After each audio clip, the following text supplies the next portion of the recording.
Welcome to the Flashing Badger podcast. My name is Gordon and I will be your host for today. Joining me are Mike, Fitz, and Wegs. Today we are playing Mothership, a science fiction horror role-playing game by Tuesday Night Games and written by Sean McCoy. We're going to be playing a scenario called Dead Weight, written by Norgad, who's very kindly given us permission to run it today. Cue the music! Flashing Badger, Flashing Badger, alright! Flashing Badger.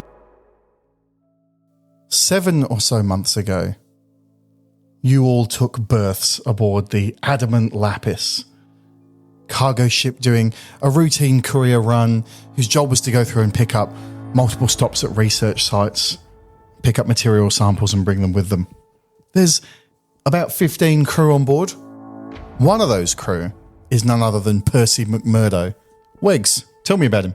Percy McMurdo figured out a clever way to get the army to pay for his medical training. So I signed up for a bit of service, but washed out very, very early into my military career. But I've taken some of the medical lessons with me. Career prospects are relatively slim for a half-trained doctor, but fortunately the corporation aren't interested in competency. They're just interested in people's social security numbers filling vacancies. So here I am.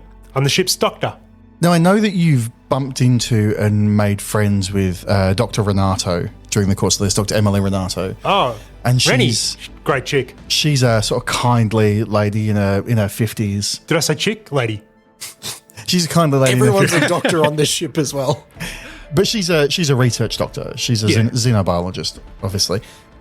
Tell me about the common ground when you first met. What was the thing you liked about her initially? We bonded over our interest in dissecting things. I like chopping up people. I considered myself a surgeon. I'm not a trained surgeon. I'm more a GP kind of guy. But she's showing me the ropes. She's teaching me about the art of surgery, xenobiology, xenosurgery, and so forth. And she's famously got this really kindly and warm manner. Is that something where you contrast, or are you very similar in that way? No, well, it works perfectly. I'm only in my early 20s, so I sort of look at her as a bit of a mother figure.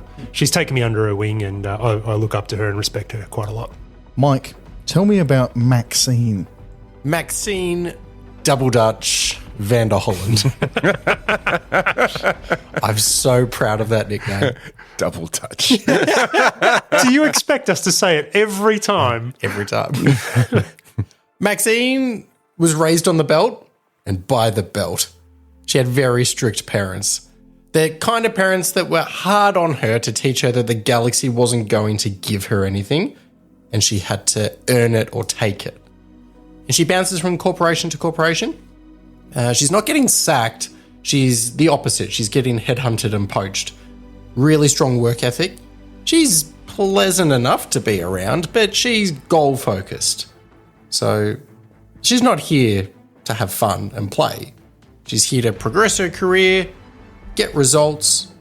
So why the Adamant Lapis? Why this sort of fairly low rent freighter doing cargo pickups? Yeah, this was frustrating for her. Initially, the contract she signed, she was on a much larger vessel with upwards of 4,000 people on like a enormous voyage to go scout a system. And it just kept getting whittled down and down every time the budget changed. And now, as she turned up on the day and she was boarding the ships and being allocated, she noticed that all the other gates were closing and the other ships were leaving, and hers then blinked up like, "You're at gate 86. You say she's not here to make friends and not here to play games and things. And funnily enough, with the Dutch connection, I know there's another technician on board, Sarah Trent, who's a massive fan of the game Dutch Blitz, the card game. Did you ever get to play that with her, or did she try and make that connection? Because she's a pretty outgoing person. Dutch Blitz. This is a game I knew growing up, but never played, because they were the kids that weren't taking life seriously, had time to sit around and play games. It is now that we're stuck in a little vessel and there is nothing happening to keep me occupied that I've allowed her to teach me the game. And we will sit and play every now and then, but I'm doing it more as I need to put time into this as a requirement to get by, because like I must, in my head, it's like attribute points to being social. And then as soon as like, there's your third game, I'm out. So it's been months now that you've been on board. It's about 7 months ago. Pretty good at Dutch Blitz. Have you become a genuine friend of Sarah, or is this just still a sort of a surface level acquaintance? There was one night where she got reallocated to an engineering task on the outside of the ship or something, and we didn't get to game. And I actually found myself disappointed that we didn't play Dutch Blitz, even though every time I make a big deal about not wanting to play. And that came as a surprise to yourself, I imagine. Yep. So I went to the gym and I was like, punch in the bag. Well, my combat stats are terrible, so it hurt. You broke your wrist. Meanwhile, Fitz, I know Cal is a pilot who's on board. Tell me about Cal. Cal DeVos, he's hauled everything from frozen protein bars to sealed containers that he's specifically been told not to scan. 20 years in cargo lanes, in and out of the rim, has taught him one rule. If it pays well and comes with no questions, then there's definitely going to be something wrong with it. He keeps flying anyway because debt doesn't have gut feelings. I like that. Thankfully, we've got a pilot on board. Well, there's a couple of pilots. Like I say, it's a crew of about 15 people, but I know, Cal, when you first met, or when you first came on, because you're all on shift B, obviously it runs twin shifts, the ship. I know when you first came on board, you met Alexi, and I know you and Alexi at first sight. How was that relationship? Was it friendly or was it combative? It was actually quite... Because I remember very clearly. Yeah, okay, no, I'm glad you remember, so I'll let you go. When Alexi first met you, the first thing that happened was he walked up. As you came on board with your kit bag, he was already on the roster. And then he walked up to you, and his first comment was, "Hey, man, can I bum cigarette off you?" And you were like, "No." And he was like, "Okay, no, f*** you." Was that a friendly f*** you, or was that the start of an enmity?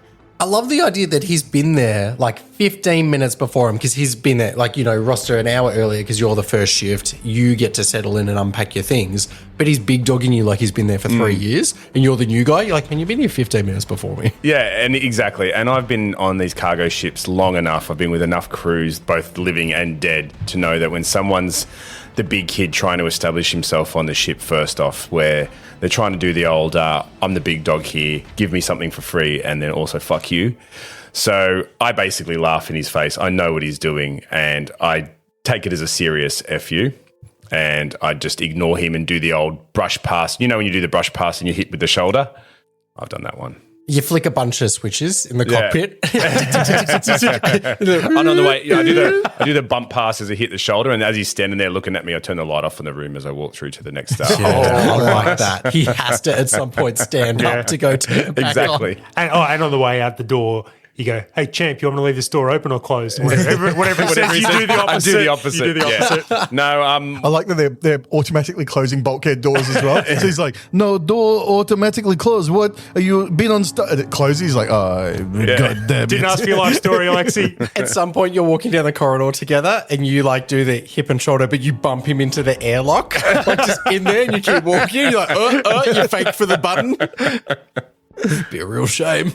Yeah, so we start off with a bit of enmity. Mm-hmm. Over this 6 or so months, has this warmed into sort of a friendly rivalry, or are you still genuinely at odds? Funnily enough, it's actually started to warm into a friendly rivalry. Yeah, so it started out as a little bit of an actual rivalry, but we fell into a routine of playing a little bit of almost a hardcore version of Dutch Blitz, where it's basically gambling in the deck. We've got a few other of the crewmates involved. Everyone sort of looks forward to it as sort of a late evening thing that we get done.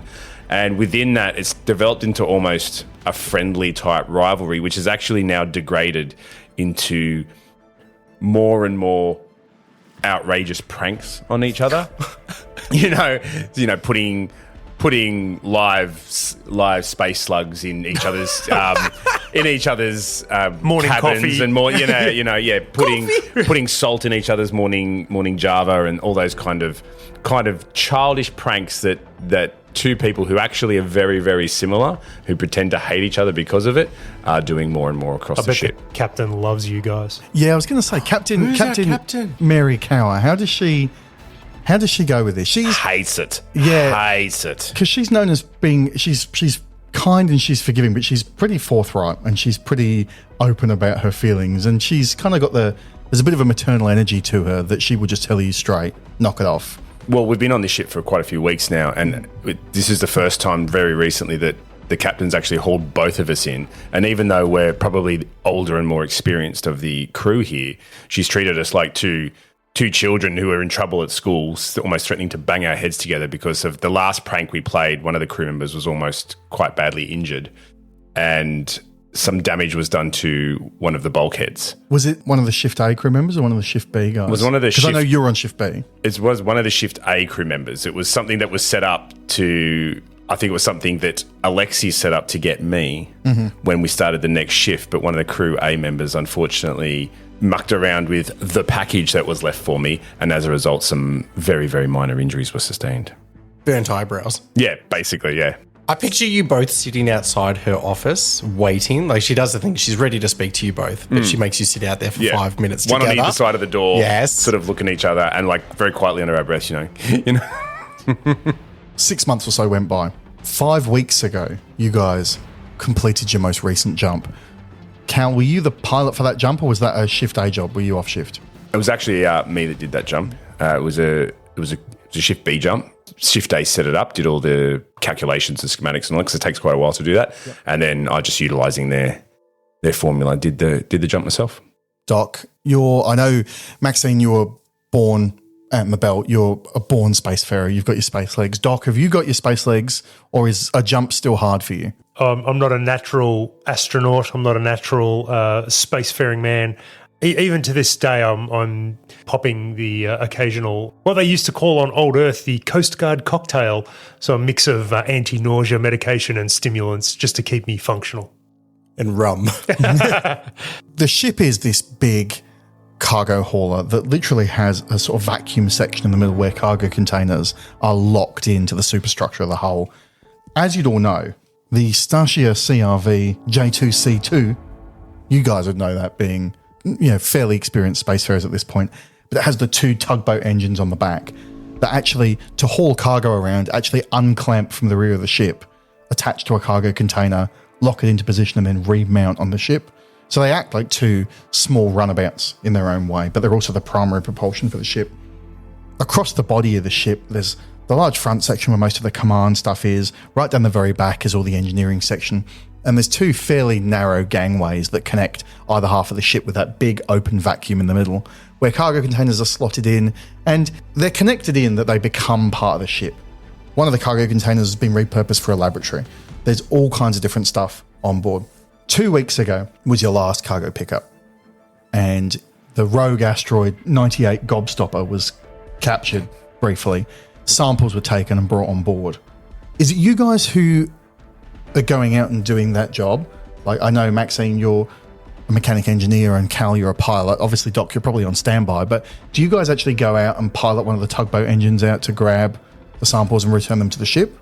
Yeah, that's actually one of my duties as well. So the ship itself, unless there's jumps to be had or anything like that, doesn't require constant piloting. So myself and 1 or 2 of the other pilots on different shifts and part of our duties is also piloting the tugboats as well, whenever they're required to pick up cargo or pick samples up or stop things like that. Gobstopper sample as well. They usually last quite a while. That's very funny. I like a gobstopper joke. It's very good. I did enjoy that. Sorry about that. The samples change colour as well. They get smaller the longer you go, but yeah. They end up just dissolving into sherbet. About 4 days ago, Doc, I think you're in the lab, or were you observing, or were you in the lab when this happened, when Dr. Renato actually got exposed to one of those samples? While she was working on some of the stuff that had come in, not from the Gobstopper asteroid, from a different one, she was exposed to a disease through a lab accident. I was in the other partition of the lab, so we're both, like, the lab's obviously structured so that we can work sort of side by side, but be in isolation, be in quarantine as well. Mm-hmm. And I could see what was happening the whole time. And I was in the fully biohazard suited up, and Dr. Wren, as I come to call her, I know she plays a little bit fast and loose with the quarantine rules, so I can't vouch for what she was doing. Mm-hmm. But I had this sinking feeling in my gut as I was watching what was going on. Was it as simple as she cut through a glove by accident, or was it? It could be when you allow common everyday things to start to creep into your SOPs. Yeah, like she's complacency. the type of, I can't start my day without my latte, and it's her coffee thing, and she's tried to bring it into the lab because she's become so comfortable on the vessel, and then tips it and gets like the as she hot goes spill to clean it up, she scrapes the vac suit on her bio suit on some equipment, and all of a sudden it's no longer airtight. I've just got this sinking feeling in my gut as I watch all this unfold. So that was 4 days ago. So 4 days ago, Dr. Renato was exposed to this disease, which is previously undocumented. She's called it carminosis. And being the consummate professional that she is, she's documented her symptoms as they've increased. So she's basically audio logged this whole thing. And I know Doc was part of a lot of this, but after an hour, she reported that her breathing and heart rate had gone up. After 2 hours, she was a giant praying mantis. After 2 hours, it was noted that her metabolic consumption of oxygen had increased, but also her blood had become vastly more efficient at carrying oxygen. After 3 hours, her skin started sinking into a deeper reddish colour, and she reported that it was incredibly difficult for her to hear anything over the rushing blood sound in her ears. After 6 hours, she exhibited all the classic symptoms of suffocation. And after 12 hours, she was dead. I'm gutted, absolutely gutted. She was kept in reasonably good quarantine. The procedures didn't fail when she was originally infected or when she died. Even though there'd been that initial laxity, everyone kicked back into business mode once she got sick. Where did we quarantine her on the ship? We've got the lab, life support cryo. Her body was moved out of the lab where she was working via one of the remote pallet jacks that basically dragged her out and took her through the evacuated corridor to the airlock where she was given a burial at sea and sent out to space. There was a brief funeral outside the lab that was held. Did you guys all attend? Yep. Yeah, I was looking the part. I made sure that I was dressed, looked professional. I was a bit detached emotionally, just not really recognising what was going on, but I was it. I've been in my lab coat, almost working around the clock, trying to study this thing, trying to understand what killed my mentor. And I was definitely there as well. I've been on ships long enough, and I've been to quite a few of these funerals, of these send-offs, these on-ship funeral things. And even though the scientist folk in the lab coats didn't really involve themselves much with myself or the others of my status on the ship, one thing I do know about crew send-offs and funerals is afterwards, as a tradition, there's usually a bit of a wake in the mess hall, and that's why I'm there.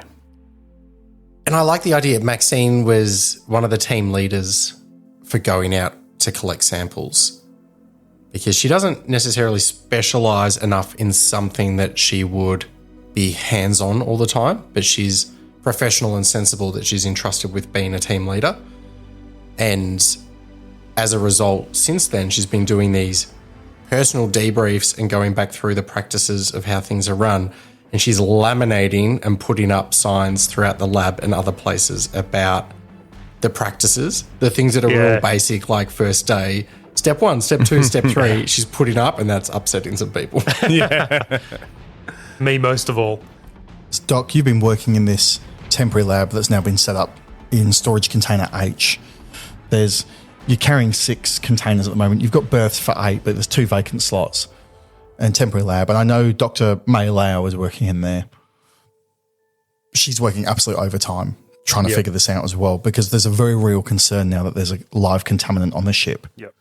And we don't know how that's going to manifest. It's been assumed that it's air and liquid transmissible, but you don't know how effective the quarantine procedures have been. And you don't know who's necessarily next to be infected.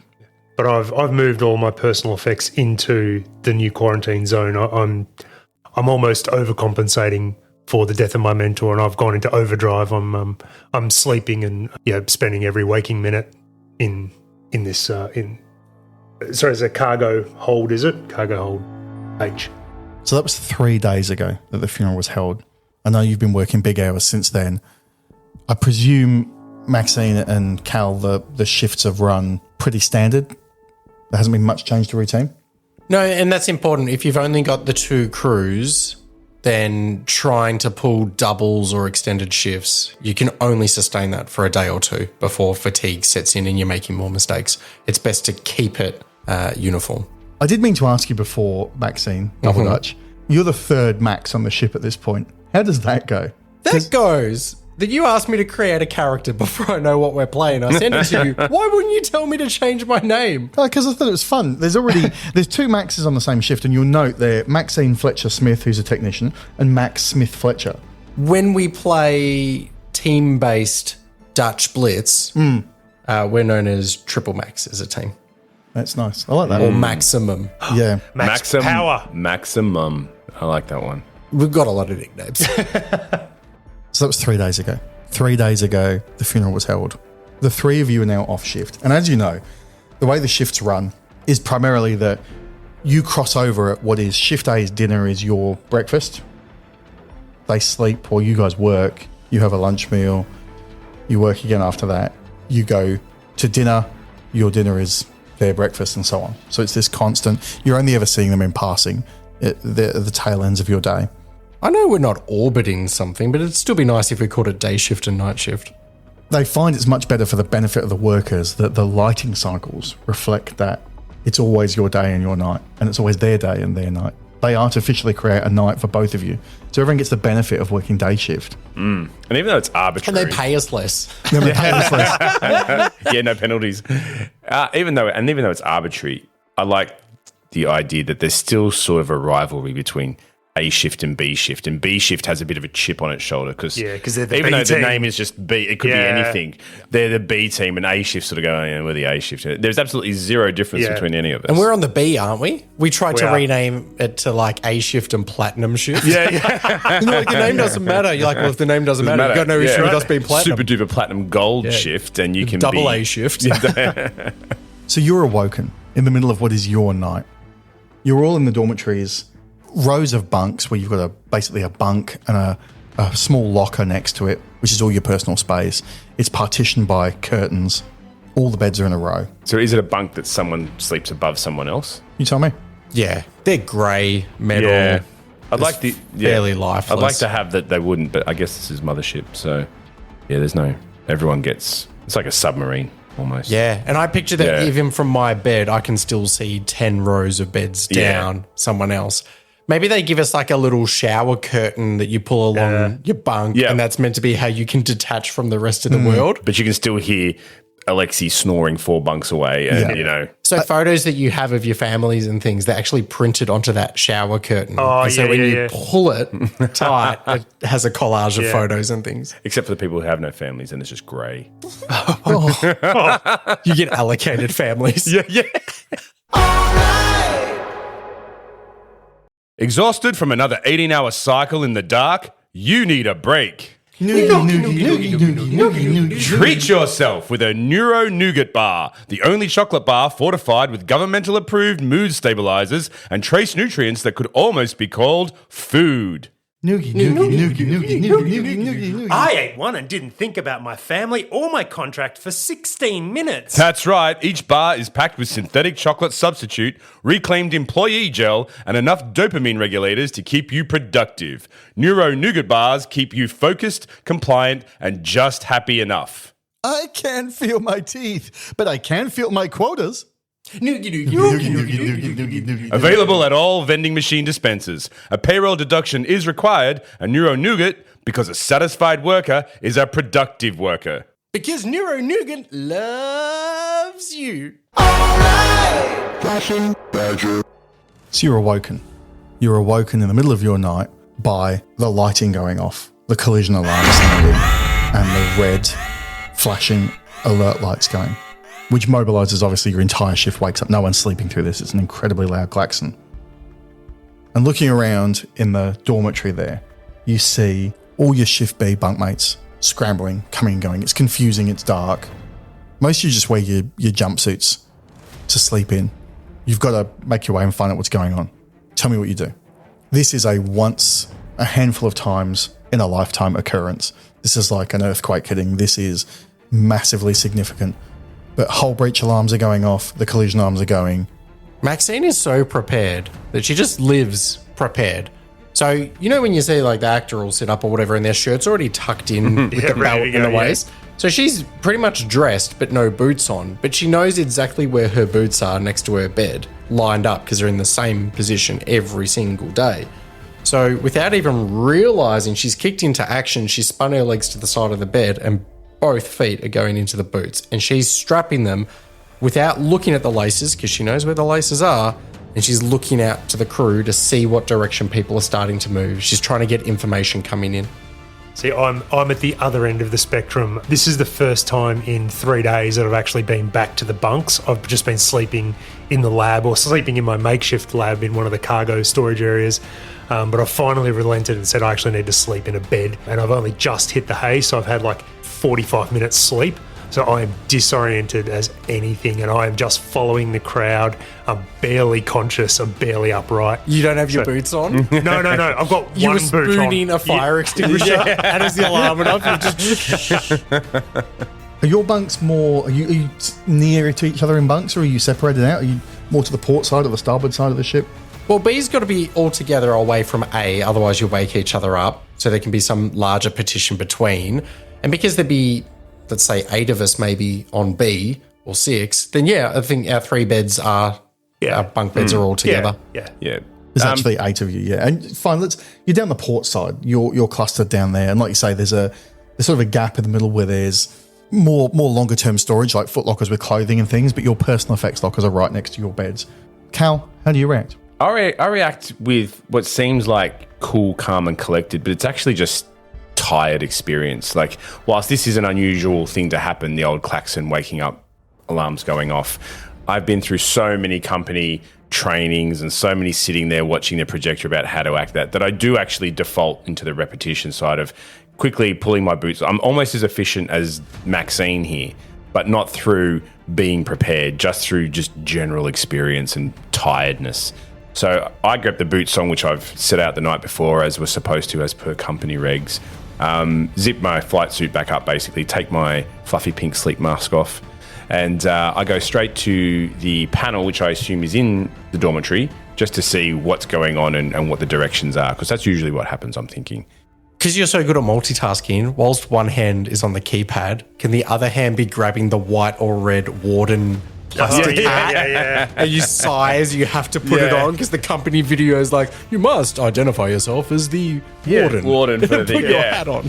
And and as soon as I do, knowing that I'm the chief warden for the thing, Alexi's played some sort of trick on me already, and I put it under the shaving cream in it or something like that. And I'm like, you mother trucker. That was a joke like 3 months in the making because you haven't had one of these. I look down and Alexi's like leaning from the crowd that's pushing past, like raising his eyebrows a little bit, going, To the point where you think this entire disaster is something all set up. engineered I'm almost by even Alexi. And more he's relaxed unshaven because he used all of his shaving cream.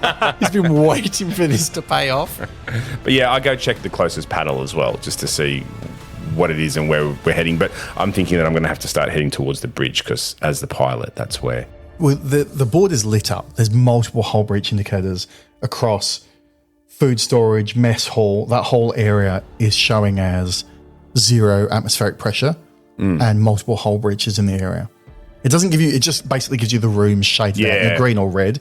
So it's like one of those fire alert panels you might see in a modern day office building. You can see that there's alarms flagging there. But you've had this before where there have been bad sensors, where the sort of cascade of failures where one thing causes another to go down. It could just be a leaky door seal and it's showing 98% of what it should be, but instead it's registering full 0.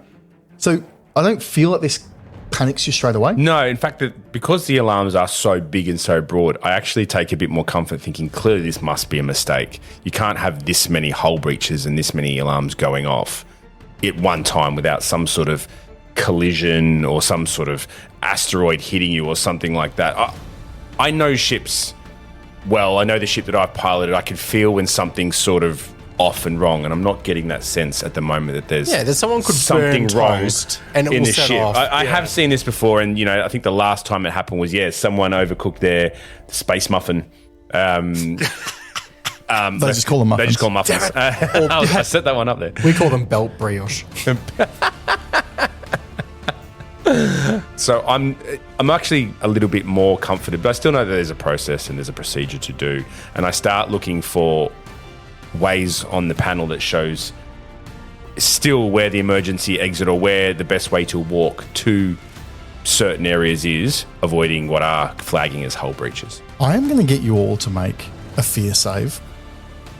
I'm going to give... The fear save is a D100 check under your fear number on your sheet there. You must roll under to succeed. However, Doc, yours is going to be at disadvantage. So you're going to roll twice and choose the worst result. The other two of you, I feel like you've given me a good reason for why you're pretty prepared with this. Maxine, you're going to run neutral. You're just going to run a normal check. But Cal, you're going to run this at advantage. You've been through this and through the drill so often. Tell me first, what have you rolled? I've rolled twice incredibly well. I've rolled a 5 and a 14 under 19, so it doesn't matter. Great. Wow. So you Jeez. succeed. And I've rolled one very poorly, but one very well. I've rolled an 11 under 29, so I've succeeded. 28, I've failed. And I believe with an 11, Pretty cool. that might be a double. Good. Maxine, because you failed that roll, you're going to take 5 stress What? right off the bat. You're such a noob on this ship. Like, such a boot. I spend the whole intro talking about how calm she is. Yeah. Gordon's like, well, that's out the window. It's the difference between being prepared and not experienced calm and being experienced. And You saying I was faking it? I'm just saying that you're such a noob. I was faking it. And I'm going to get you to roll that panic dice for me. So the panic dice is a lovely yellow D20 when this is the only time you want to actually roll over your stress. I failed. It's a 2. God, jeez. Vaccine's fallen apart. She's gone to water very quick. It's the first emergency she's ever been through. Hey, Gordon can sense when I've made a character I'm proud of. Oh, yeah. The smirk when I said double Dutch, and he's like, she's dead. She's not lasting the first session. So a 2 on the panic dice means she's nervous. So as a side effect of that, she gains 1 more stress. Anything else? No. That's not easy for to now. remember. Not for now. Cal, experience is king, as we have seen here. You're just going to take 2 stress Oh, because, again, your blood pressure boosts up a bit. This is you. Your adrenaline's there to help you, but the adrenaline's still fired. You're functioning well. And Doc, you're going to take 3 stress. Oof. You're not experienced, but you are holding it together. And in some ways, I think you're probably too fatigued for this to even kick in completely. That's my only saving grace is that I can't actually take this too seriously. I'm not physically capable of panicking. You've seen the information that the panel's given you, Cal. Where do you want to go from here? You making your way to the bridge? yeah, I'm making my way to the bridge. I know that that's where I need to be right now, at least to get a debrief or to try and get a better idea of what's happening in the rest of the shift. I also take a quick look at the time and know that a shift should still be on. So I can go up there, get a lay of the land and get an understanding of what's actually happening or what's going on. Okay, and you other two, are you sticking with Cal or have you got a different plan? No, I'm half going with the flow, still trying to wake up. So Cal seems confident. He seems to know what he's doing. I'll follow him. I like the idea that on the way past, I see Maxine absolutely losing it, just going to that fugue type, panicking, staring at the bulkhead, not really. Not panicking. I'm nervous. Just going to absolute water. And I think on the way past, even though she's completely frozen, me understanding what's happening, that I pretty much just grab her by the lapel and push her forward, trying to get her moving, knowing that if she gets moving and starts to go with the flow like Doc here is doing, it'll help her get out of this bit of a panic stress sort of attack that she's about to undergo. So I kind of push her with me, and Doc's following me anyway. All right, and most of the shift is coming with you in this direction because the drills are that everyone stands up and obviously gets ready to defend the ship against whatever they need to. You push your way forward in that port corridor. You pass by the door to the cryosleep bay that's shut and locked. You're just moving on past that. Yeah. Turn that corner and approach the door to the bridge. And the door to the bridge is a solid bulkhead door that's currently shut. Now, we wouldn't all go to the bridge in a situation like this, would we? No, so the technicians and the engineering staff would usually split off towards the back of the ship. Yeah. But this is a pretty low rent career ship. I'm not sure how well drilled the crew are. Are you making your way forward? Are you caught up in Cal's sort of charisma and energy, or are you making your way? Well, yeah, Cal's pushed me along, so I certainly start in that direction, and I'm heading towards cryo sleep, where I take a long nap and see if this all blows over. But no, so in our dormitory, we would have that generic panel that gives you baseline information on what's happening in the ship. But then when you move to each area, there's more complex data terminals. And I also have a portable computer with me as part of my inventory that I would take that allows me more of an in-depth analysis of what's happening on the ship. So I'm nervous, which means I'm fumbling with the things that I'm doing, but I still remember what it is I should do.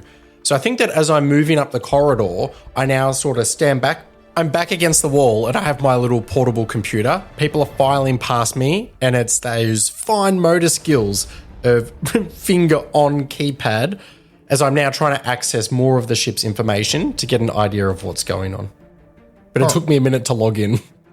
You see Sarah and Ahu are running down towards the tail end of the ship, which is where the reactor and life support and all that sort of stuff is. That's probably the action station for most of you technicians. Yep, there are other techs, Sarah and Ahu.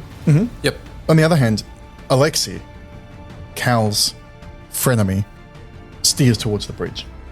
Yeah, I'm excited that they're going to get along now amidst the chaos. Does it cause you some pause that you see him going that way? Because he is one of the senior engineers.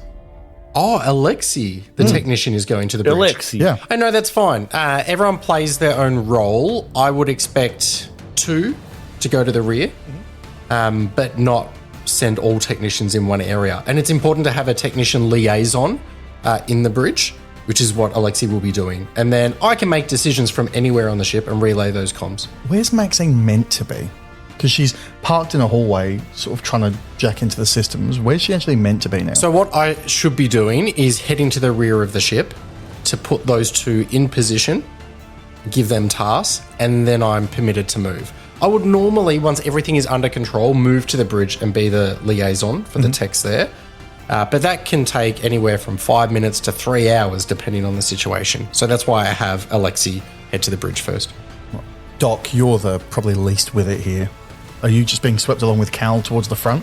You're being the doctor. You're sort of part of the command cadre of the ship usually, and obviously on shift with you, the captain is on shift A.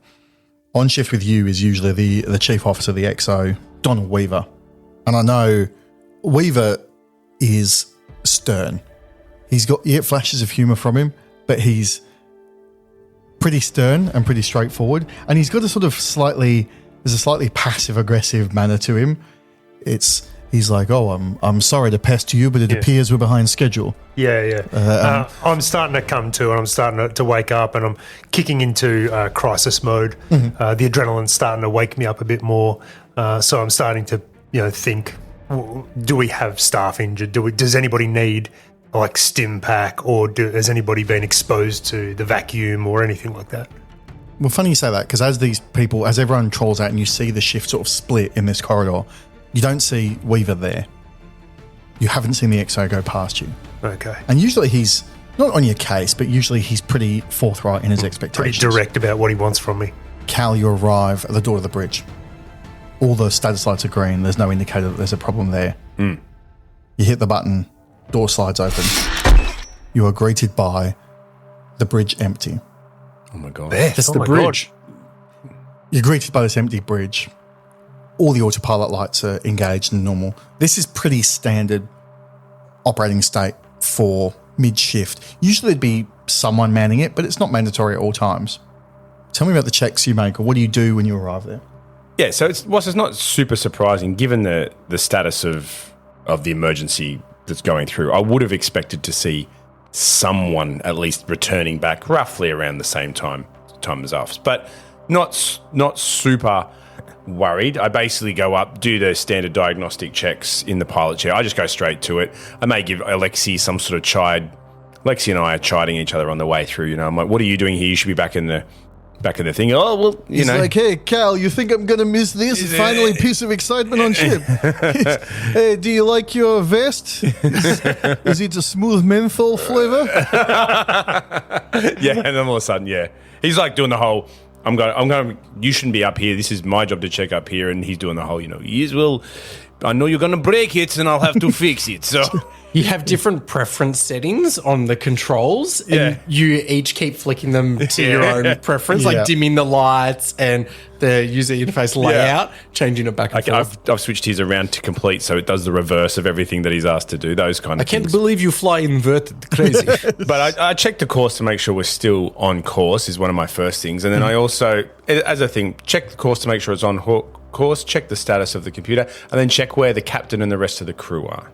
I'm going to get you to roll a check for me. Sure. Roll me an intellect check, and you can take any of your relevant sort of piloting bonuses on that check. Because you can use it to check the instruments and see how everything's calibrating. So I've actually just straight passed without any bonuses. Fantastic. 37 under 48, but the bonus skill would have given me a plus 15 anyway. So looking at the calibration of the ship and how everything's set up, you can see that it's still on course, but that there's a minor sort of fluctuation in that the ship is drifting. It's almost crabbing somewhat. The back of the ship is almost pulling around from the nose. And the autopilot systems are correcting for this, but it's odd to you that one of the sort of rear thrusters has had to kick to get the nose back in line. You can see that was just a few minutes ago, just when the alarm would have gone off. That to you reads like there's been some kind of impact or some kind of pressure event on the ship. The more accurate display here is still showing mess hall, food storage, container A, vacuum failures all over the place. Right. Those bulkhead doors will have locked. They will be inaccessible. There's overrides to get in, obviously, if you need to, in a vac suit. Given the hull breach warnings, is this an indication? Is there vac suit provisions that should be being undertaken? I think as part of the standard emergency procedure that when there are hull breaches, no matter where on the ship, that vac suits should be put on. Did you bring yours? I actually did bring one. I carry mine around as part of my emergency kit. It's part of my loadout, so I do have a vac suit myself. What would your notification to the ship sound like when you press the... This is your captain speaking. No, it's not the captain, the pilot speaking. I don't need to do any of those notifications. The ship does them automatically. It's got that standard So it's running metallic Siri type voice where it's, all personnel return to your stations. All personnel return to your stations. Level 5 hull breach sectors. Oh, level 5. Remind me of the levels of hull breach. It's a D10 system. Is five good or bad or medium? It's a 17 leveled system, and you're expected to know. And one is all. the worst. One is the It's funnily enough, 8 is the worst. It's like a bell curve. The worst in the middle. And the very end of the recording is when they're like, it is a requirement you have your vac suits on or whatever, but it's been a minute of other information, and I'm like, oh, my vac suit. And there's a company waiver at the end as well. Yeah. A legal Please waiver. note. Yeah. I like that you're going, okay, so we're 3 standard deviations from the worst hull event, which means we're in a standard... There's vac suits, but you can raise the visor if you feel you need to. Exactly. Do what's inside the brackets first. If you have a live pet on board, you can put it inside your own vac suit, only if it's been, Please securely adjust your vac suit before assisting anyone else. assisting any live animals. Your vac suit's on. I presume at the moment, though, it's limited air bottle on that thing, so I presume it's visor up at the moment. It is, yeah. Maxine, Take 50 points of Doc. health damage. Maxine and Doc, I don't think you guys carry them. I think there are the crew, like the bailout ones, which are on hooks, which are like it lasts, an hour until you get to a non-vacuumed part of the ship. But I don't think it's something that you guys have on you all the time. No, I've got my trusty lab coat, which has seen me through my share of coffee spills, mustard stains, and the like. That's about all it's useful Provides for. lots of oxygen in a vacuum, or? The coat, well, if I fill the pockets up, yeah. That's science. Absolutely. I put on a vac suit and you just zip your coat up. And I'm like, this will do. Yeah. This is why the scientists are dying first. If you have some former bulk cargo that needs to be relocated in the most swift, rapid, nay, expeditious manner, then contact JM Plummet Cargo Storage, Relocation and Distribution Services. Many people ask me, why, Jimmy, in what way do you make the transfer and delivery of cargo so nimble, so brisk? I always answer the same way. How dare you talk to me?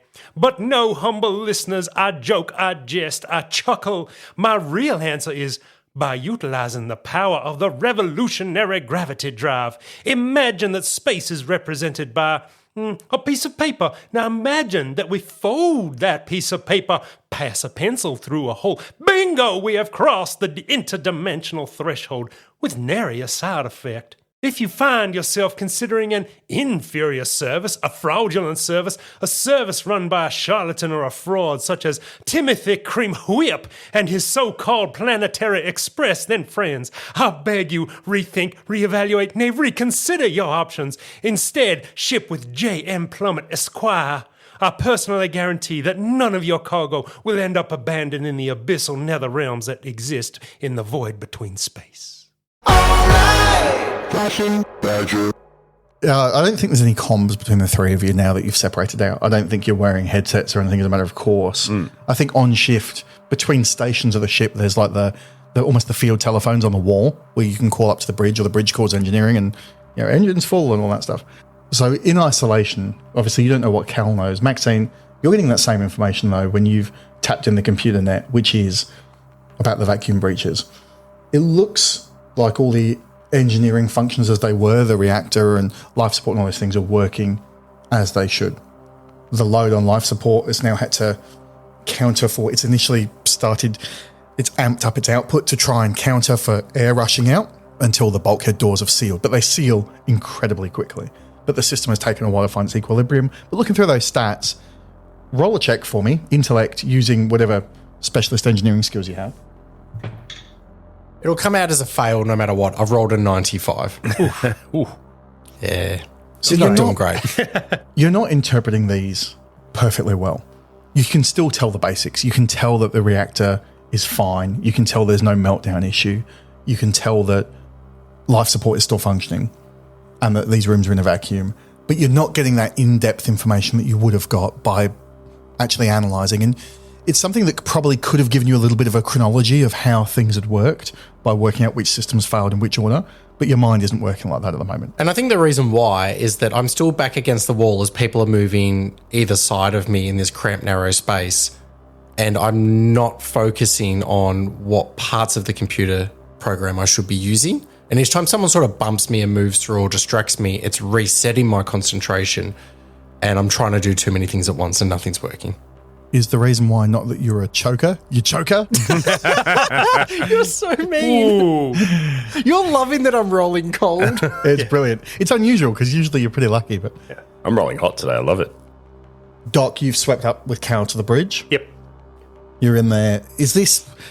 I know you're not a natural spacefarer. You can see red flashing lights, but I don't think you're taking in much of the detail of what's going on. No. There's a sort of crew vital signs panel that I could access, but to be honest, it's only when people are kind of kitted up and out on spacewalks or out mining asteroids or something. So basically, everybody's medical data is not accessible to me.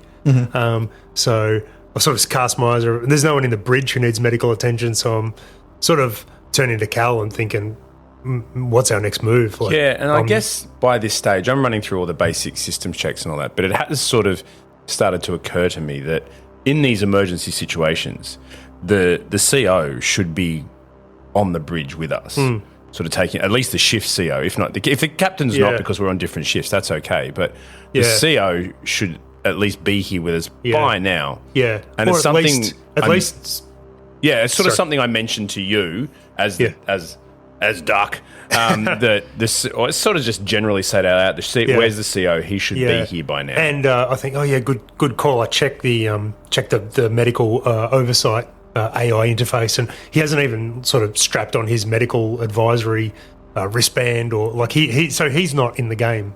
Yeah, so I think that's a good point from Wegs there that it's kind of like that sports bra thing that runners wear, where it's like an actual, you have to consciously put on the sensors before you go outside. This isn't a high tech ship where everyone's tracked all the time. Not like one of Maxine's dream ships. This is It's one step removed from state of the art. Yeah. Which means there's a lot This of isn't a manual Galaxy input. class. This is No. people are sat down. They sat down and they plug their headset in through a microphone jack to the dashboard to talk to each other. They don't. Yeah. And we don't even have wireless. we don't even have our personal issue ones. Like you have to wipe them down with alcohol It wipes, which belongs to I've the used shift, because not to you. Yeah. And you never wipe them down. No. But this time you did. Yeah. With all the alarms and stuff going on in the hull breaches and the recent death, you're like, better wipe this down. First alcohol swab. Cal, you actually, as you put your headset on when you're checking just before, after a second, you take them off and you smell something and you realise there's Vegemite around the ear cups.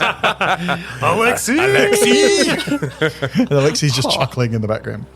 So, Doc, where do you want to go? Do you respond to trauma? Or I know patients are usually brought to you and it's usually walking wounded stuff, but do you want to go looking for where this has happened? Patients are usually taken down to the lab, which is obviously now in quarantine. You'd assume they'll take them to the temp lab. Dr. Rennie always saw the best in me and would always encourage me to kind of run towards the danger. I was a bit of a washout from the military side of things, but she brought out the best in me. So to honour her, I'm thinking I need to go and see if anyone needs my help. You know, the chief engineer, the chief officer, the XO, he there's no sign of direction from him. So I need to get out there and see if anybody needs my help. So I'm going to start running down towards. Given that there's so in the cargo area, I imagine there's a lot of opening and closing doors, to the vacuum. I think that'd probably be a pretty good place to start. But I think I'm going to need a vac suit before I get too far down there. I sort of just check with Cal. Where are the spare vac suits? There's a couple at the back of the bridge there, just hanging on hooks almost. All are these yellow, like the crinkly material, like the submarine escape suits? They're these very short flight, minutes of air, and they're just designed that you get back into a pressurized cabin. So you can certainly chuck one of those on. Yeah, I'll chuck one of those on. So I kind of give a little bit of a shout to a general, even though I'm not in charge as the pilot. I've got to give a general order to cryo suits. It's just a direction, cryo suits, and I sort of indicate towards behind where the doors opened and where Doc is now putting one on. I assume Alexi's putting one on. You've got your proper one on. Alexi and Doc are chucking on these ones. We'll cut back to Maxine. Maxine, you're still in this hallway just between the dorms and cryosleep. Yeah. When Ahu, who's one of the technicians, comes down the hallway and he's dragging by the collar the XO. The XO is unconscious on the ground. He's usually he's quite a big guy. He's like 6'2", broad-shouldered African-American guy with a big mustache and everything. And he is now grey. And as he's being dragged along, you can see he's leaving this smeared blood trail behind him. And Ahu is he's walking forward. He's got both hands on his collar and he's at this hunched lean, dragging him. And as soon as he sees you, he's like, Dutch, we got to get him into cryo. We'll find the doc. We're going to lose him. I just pulled him out of a vac door. He got sealed in a bulkhead. He's I don't know what's happened to him. And you can see now, hips down, stuff is moving nastily under his trousers as he's being dragged along. It's like this. There's a horrific crunching noise, but the XO is completely unconscious. I'm going to get you to roll a check for me. These have gone I love really it's well. never, what do you want to do, Maxine? It's always start with a check, which I know you'll fail. In fact, don't bother rolling. Let's just... what sort of check would I you think we like? need to call it a fear check. I failed. A 31 over 21. Great. Take 2 stress for me. There it is. Running out of room for all of this stress for Maxine. Who's beckoning? He's like, help, you got it. He's like, help me, Dutch, help me. There's been contamination on the ship. There's suddenly these alarms going off. A body's being dragged towards me, but I'm nervous. I'm panicking. I'm stressed. So I do something that I probably wouldn't normally do. I move towards Ahu and I grab onto the collar as well. And I say, not here, Ahu, to the temp lab. And we turn and start dragging the XO back towards storage container H, which is the temp lab, which is back down the corridor that he's come. So we're dragging the blood trail back over the blood trail. Yep. Because for me, We would not take him to cryosleep or anything. That's just going to seal him in a pod, which does no benefit to him. And we're certainly not going to go towards the bridge, which is the command center at the moment. So I need to get him to what I believe will be the right place, which is Temp Lab H. Are there people in cryo sleep? Not at the moment, no. No. So it's just. So there's 3 pods. That's what you're telling me. Is there 3? Well, we'll end the episode here where you all climb in and that's the end of the game. Thanks for joining us. 37 years later. I didn't know we were transporting people or not, so I'm like, No, it's a very good question, but no, the cryopods they're used sometimes by all shifts when you're doing big long stretches of away from jump points and things, but none of the transits in this journey have been more than a handful of weeks. You turn around and you make your way towards the aft of the ship, and there's the big bulkhead doors. These are the proper main bulkheads that lead into the sort of cargo container section. And you're still in a perfectly sealed gangway, but this is obviously a big point of failure for the ship. You drag the XO through with Ahu, and this is heavy work. If this was training and we're doing the dummy drag, we would make it look brilliant and we'd pass easily. But we're slipping in the blood. Yeah. I've banged my knee on the ground as I slip once. My hand, I don't have my gloves on. No, and you've got this real that fatigue thing of having claw hands, one tucked inside his tight uniform collar. The lactic acid burn in the fingers. And, You hear the fabric tear Start a to little rip. on the Yeah. collar as well. And my hands are cramping. Is it possible all the damage to the XO has been done by your awful dragging of him? He was fine. I was He gonna was say just his- unconscious. His head isn't being supported. His legs are sort of swaying behind him as he's being dragged with this boneless. It's like a crush injury type It thing. seems Yeah. like a crush injury, but Hey, I'm the doctor here. You Good go there. Sorry. Good thing we didn't move him. Candy crush injury. He's got Yeah. bad Dopamine RSI. addiction. Yeah, RSI, yeah. Just gonna let that one sink I in can't for a bit. believe you let that joke go. don't. That's I terrible. don't know enough about Candy Crush. I wanted to make a colours lining up thing, but I don't know how the game plays. All of us here at the Flashing Badger podcast encourage you to try Candy Crush. Proud Brought sponsor to of you- today's episode. It causes crippling spinal injuries. Please buy our product. You open your personalised computer and see Raid Shadow Legends. That's right. And because you've signed on, you get your daily bonus. Oh.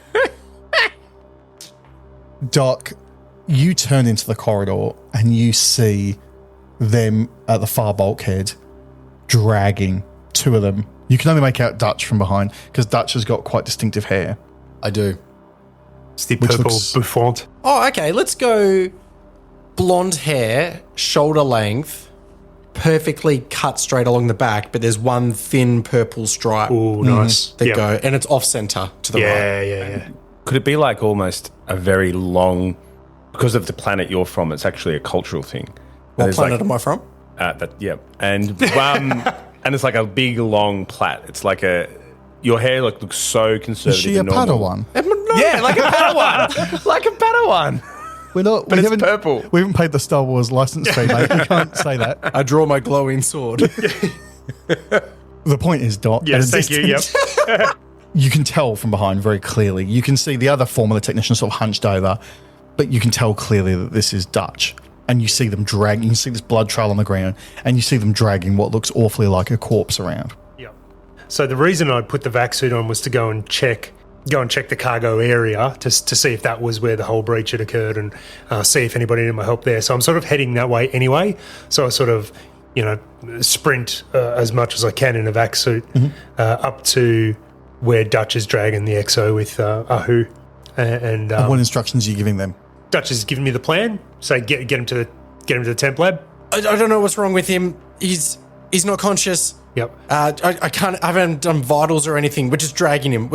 Who's yelling over the top? He's like, I found him, and it looked like the door had tried to cut him in half, and I don't know. I was All right. trying to take him to cryo. I've got some. I don't think he's stable, Doc. All right, let's get him to the temp lab. Get him there. We can figure out the rest. Do the best you can. Support his head and neck. Yeah, you haven't not been supporting his head and neck to this point, have you? We have been. We have been. Great. Okay. Yeah, continue doing it. Yeah. No. Continue doing that. We'll get him to the temp lab.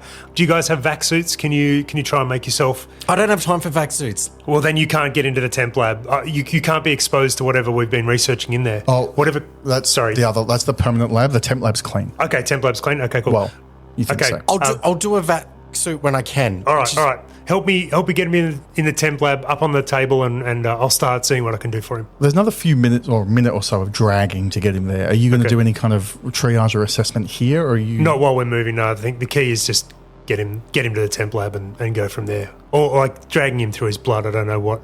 You could be like a Roomba behind collecting his blood. Yeah, mopping up his blood. Yeah. We're going to need this.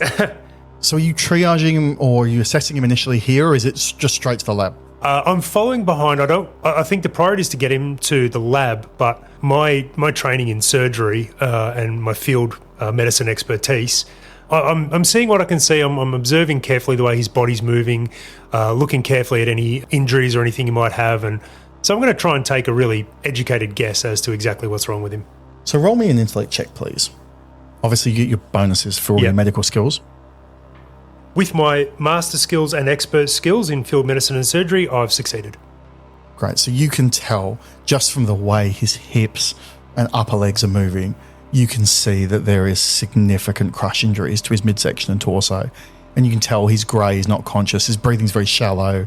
He looks in a terrible way. You already know, just looking at him, that this is not an injury you can treat here effectively. This is full trauma medicine, fully equipped hospital stuff, which you don't have. And just sort of coming off the back of my mentor's death, I'm starting to get that feeling of helplessness as a medical professional. Nothing is more important than saving lives. And I'm 0 for 2 so far, so I'm starting to get a sinking feeling. The usual procedure for this would be, leg breaks and functional injuries you deal with. Injuries that are of this seriousness, they'll put in a cryopod, they'll keep them in there. The cryopod in completeness will be moved into the trauma hospital, and then essentially they'll be operated on as soon as they're brought out of cryo. If you take him to the temp lab, he will die.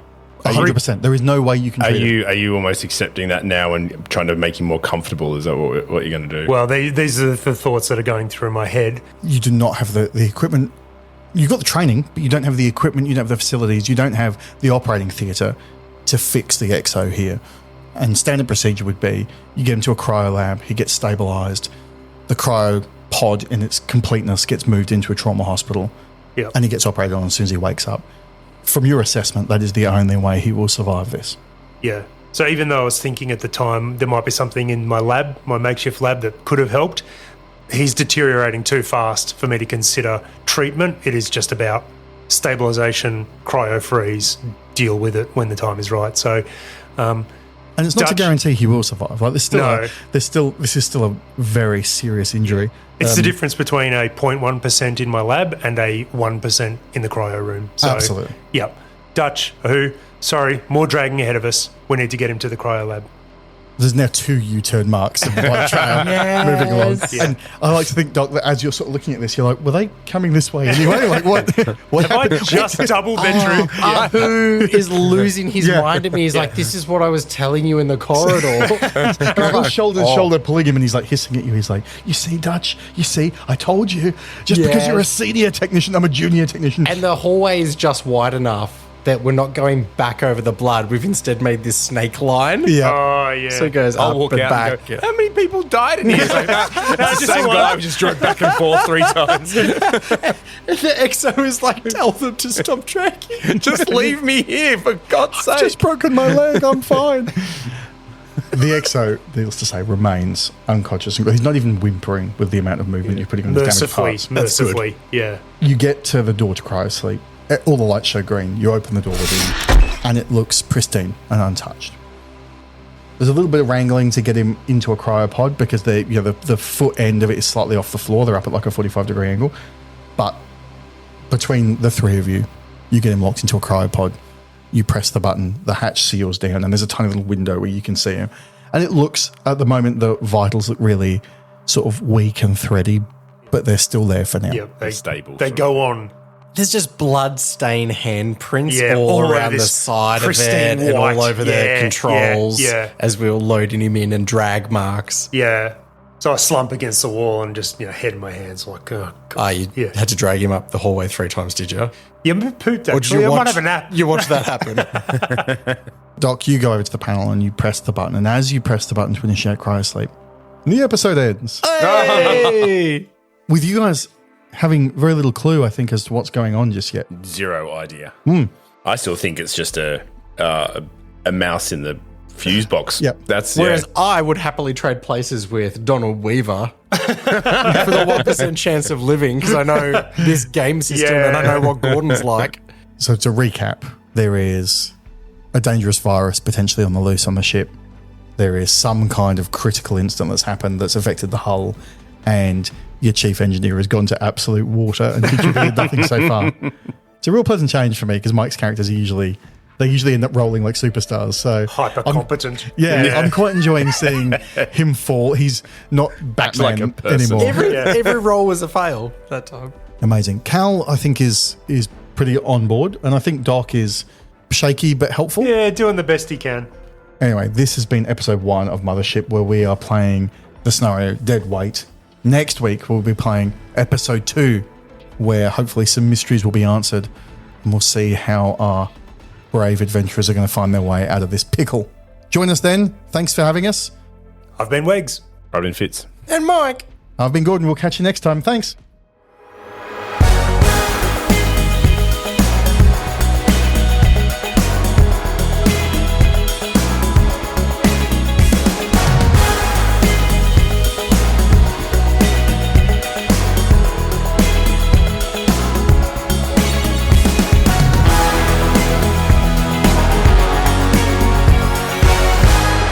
Flashing Badger.